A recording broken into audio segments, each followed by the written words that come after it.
Hello everyone, in today's video we are going to look at how to create a doubly linked list and how to print the list that we created. Before creating it, let's first look at how a doubly linked list function. Here you can see that we have a linked list and this is a doubly linked list. It is clear that and these are the nodes of the linked list. Temp1, temp2 and temp3 are nodes. In doubly linked list, each node has the address of its previous node and the next node. Now, how is a doubly linked list different than that of the single linked list or singly linked list? Here you can see that each node in a doubly linked list has an address to its previous element and an address to its next element. Here you can see temp1 has its previous as null and next as temp2. Here temp2 has its previous as temp1 and next is temp3 and so on. So this is how a doubly linked list is represented. So this was a doubly linked list. Here's our single linked list.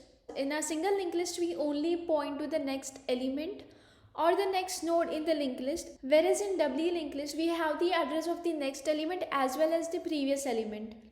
So this is how they differ, and doubly linked list has many advantages over singly linked list.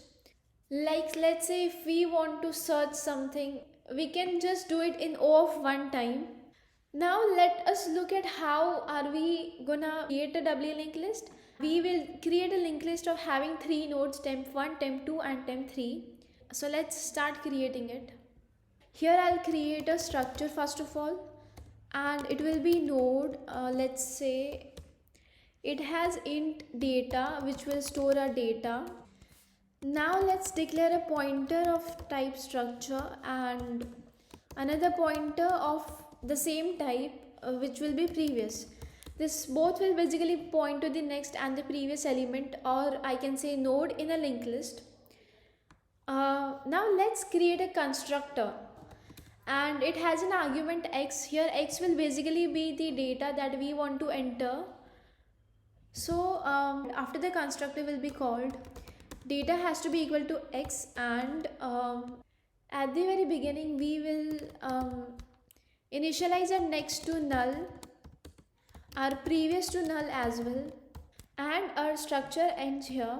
Now we will create a function print and it will take in the argument of a pointer. This is the pointer, or I can say that this will get the address of the first node that we are having in the linked list, so that once it got the starting address, it can print the entire linked list in order. We will write this function later on. Let's write our int main function. In our main function, first of all, we will create a pointer node star head.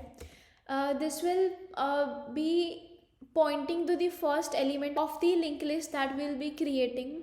Here you can see that we have temp1, temp2 and temp3 as our three different nodes. So let me create node star temp1, node star temp2 and node star temp3. Now how to create a node? So for node, what we will write here is that node star temp is equal to new node, and in the bracket you will write the value that you want your node to carry, let's say 10. Similarly with temp2, temp2 is equal to new node of let's say 20. Temp3 is equal to new node of let's say 30. So basically we'll be having these three nodes in a linked list that we are creating. Here you can see that head should be pointing to a temp1, so head should be equal to temp1. You can see that temp1 is our first node, so we want the previous pointer of the temp to point to null and the next of it to a temp2. So for that we will write temp1's previous should be equal to null and temp1's next should be equal to temp2. Here one thing is completed. We have assigned the previous and next of the first node. Similarly, we will do it for temp2. Temp2's previous should be equal to temp1 and the next of temp2 should be equal to temp3. Similarly, we will do it for temp3. You can see the previous of temp 3 has to be equal to temp 2 and the next of temp 3 should be equal to null. So here we are done with creating a linked list. We will call our print function to print the linked list, and we will pass in the argument of head, which will pass the address of the first node in the function. Now let's write our print function. In the print function, the first thing that we'll check is what if our head is equal to null. It will mean that we don't have any element or any node in the linked list.